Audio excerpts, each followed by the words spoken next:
रावसाहेब रामराव पाटील उर्फ आराराबा हे नाव माहित नाही असा महाराष्ट्रातला एकही माणूस शोधून सुद्धा सापडणार नाही। आपल्या कर्तृत्वाने आणि धडाकेबाज निर्णय घेण्याने राज्यातील नागरिकांच्या मनात घर करणारा असा हा हळव्या मनाचा नेता। 11 वर्ष जिल्हा परिषद सदस्यपद गाजवण्यापासून ते महाराष्ट्राचे उपमुख्यमंत्री अशी त्यांची जोरदार राजकीय कारकीर्द आहे।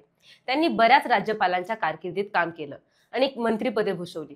त्यांच्या निधनानंतर त्यांची पत्नी आणि रोहित पाटलांची आई सुमन पाटील यांनी विधानसभा गाजवली।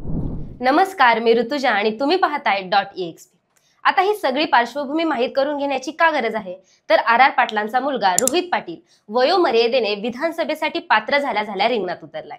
याआधी त्यांनी वयाच्या 23व्या वर्षी कवठे महांकाळ नगरपंचायत जिंकली होती।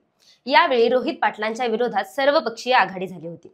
माजी खासदार संजय काका पाटील, शिवसेनेचे नेते माजी मंत्री अजित घोरपडे, राष्ट्रवादीचा एक गट आणि काँग्रेस अशी शेतकरी विकास आघाडी रोहित पाटलांच्या विरोधात होती। यावेळी तासगाव नगर परिषदेच्या निवडणुकांमध्ये 17 पैकी 13 जागांवर मतदान झाले। त्यातील राष्ट्रवादी काँग्रेसने सर्वात जास्त 10 जागा जिंकल्या होत्या। अत्यंत अटीतटीच्या निवडणुकीत रोहित पाटलांनी वयाच्या 23व्या वर्षी बाजी मारली होती। आता आई सुमन पाटील यांना विश्रांती देत विधानसभेसाठी पात्र झाल्या राष्ट्रवादी शरद पवार गट यांच्या पक्षातून तासगाव कवठे महांकाळ मतदारसंघाची धुरा सांभाळण्यास रोहित पाटील सज्ज झाले आहेत। रोहित पाटलांना हे विधानसभेचे आव्हान वाटते तितके सोपे जाणार नाही, कारण बारामतीचे काका पुतण्या यांनी आपापले उमेदवार तासगाव कवठे महांकाळ मतदारसंघात एकमेकांच्या विरोधात दिले आहेत। आर पाटलांचे जुने विरोधी संजय काका पाटील यांनी राष्ट्रवादी अजित पवार गटात प्रवेश केलाय। याआधी ते 2 टर्म भाजपाकडून लोकसभेवर खासदार होते। 2024 लोकसभेतील पराभवानंतर आता हातावर घड्याळ बांधून राष्ट्रवादी अजित पवार गट यांच्याकडून त्यांनी रोहित पाटील यांच्या विरोधात उमेदवारी अर्ज भरला आहे। सलग 2 लोकसभा निवडणुकीत तत्कालीन खासदार संजय पाटील यांना पाठबळ दिलेल्या माजी राज्यमंत्री अजितराव घोरपडे यांनी 6 महिन्यापूर्वीच झालेल्या लोकसभा निवडणुकीत संजय पाटील यांच्या पराभवासाठी कंबर कसली होती। अपक्ष विशाल पाटील यांना रसद दिली होती, पण अजित पवारांनी या दोन्ही नेत्यांमध्ये साटेलोटे करून रोहित पाटील यांच्या विरोधात तगडं आव्हान उभं केलेलं दिसतंय। अजित पवारांनी घोरपडे यांना विधान परिषदेची आमदारकी देण्याचे आश्वासन दिले आहे। त्यामुळे राष्ट्रवादीच्या कार्यकर्त्यांनी सुद्धा 1 मत आणि 2 आमदार अशा घोषणा द्यायला सुरुवात केली आहे। आपणही आमदार होणार या विचाराने अजित घोरपडे यांना सुद्धा आपली तलवार मॅन करून संजय पाटलांना पाठिंबा दिला आहे। संजय पाटील भाजपाकडून 2 टर्म लोकसभेवर खासदार होते, पण आता रोहित पाटील यांच्या विरोधात आमदारकीसाठी सज्ज झाले आहेत। या दोघांचे एकमेकांवर शाब्दिक पलटवारही ऐकायला मिळत आहेत।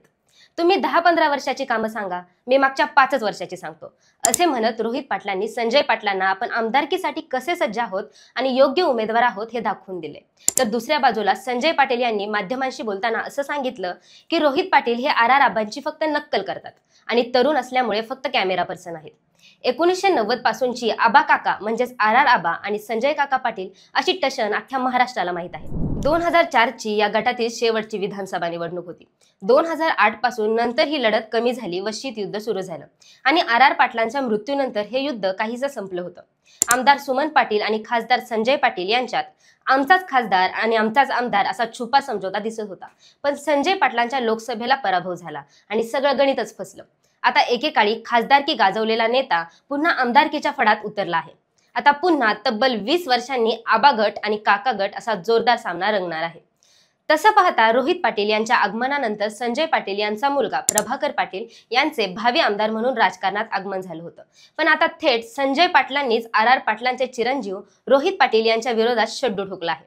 म्हणजेच आबांचा विरोधक आता आबांच्या मुलाशी लढणार आहे। लोकसभेला संजय काका स्थानिक उमेदवार असून देखील तासगाव कवठे महांकाळ मधून विशाल पाटलांना 9411 मतांची आघाडी होती। याला रोहित पाटलांचा छुपा पाठिंबा होता। यामुळे विशाल पाटलांनी रोहित पाटलांच्या बाजूने प्रचारासाठी चांगलीच कंबर कसली आहे। पण काहीही झालं तरी रोहित पाटलांना संजय काकांपेक्षा राजकारणातला अनुभव कमीच आहे। तरी सुद्धा शरद पवारांसारख्या हुशार, दूरदृष्टी असलेल्या आणि विरोधकांच्या शिट्ट्या वाजवण्याची कुवत असणाऱ्या नेत्याने रोहित पाटलांवर विश्वास टाकून आमदारकीचं तिकीट देणं ही खूप मोठी गोष्ट आहे आणि शरद पवारांनी जुळवलेले धागेदोरे व्यर्थ असतात असं आपल्याला खूपच कमी वेळा पाहायला मिळतं। राहिला विषय मतदारांच्या कौल देण्याचा, तर संजय काकांची या पक्षातून त्या पक्षात उड्या मारण्याची भूमिका लोकांना माहीतच आहे। त्यामुळे काही लोकांचा त्यांच्यावरचा विश्वास थोडा ढिला पडला आहे। तर दुसऱ्या बाजूला काका हाच आमचा पक्ष आहे, ते कोणत्या पक्षात जातात याचा आम्हाला काही फरक पडत नाही असं म्हणणारे लोकही आहेत। त्यात काकांना अजितराव घोरपडेंचा पाठिंबा आहेच। आबांच्या निधनाच्या भावनिकतेमुळे पुढची आमदारकी त्यांच्याच घरात राहील अशी काही लोकांची प्रतिक्रिया आहे. त्यामुळे आता भावनिकता बाजूला सारून मतदान होणार असं त्यांचं म्हणणं आहे. तरीही रोहित पाटील आपल्या बोलण्यातून वारंवार आबांचा विषय काढताना दिसत आहेत. त्यामुळे रोहित पाटील इमोशनल फॅक्टर वापरतायत असं दिसतंय. तरी सुद्धा रोहित पाटलांना या आमदारकीच्या आखाड्यात सहज बाजी मारणं खूप अवघड जाणार आहे. शरद पवारांच्या छावणीत वयाच्या 27व्या वर्षी आमदार होणारे शरद पवारच आहेत.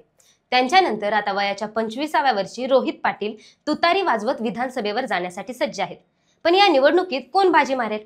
आबांची पुण्याई रोहित पाटलांच्या कामी पडणार की संजय काकांचा राजकीय अनुभव वरचढ ठरणार?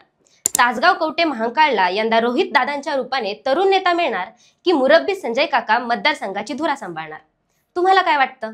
तुमची मतं आम्हाला कमेंट बॉक्समध्ये कळवा आणि अशाच रोचक राजकीय विश्लेषणासाठी .exp चॅनलला लाईक करा, शेअर करा, सबस्क्राईब करा.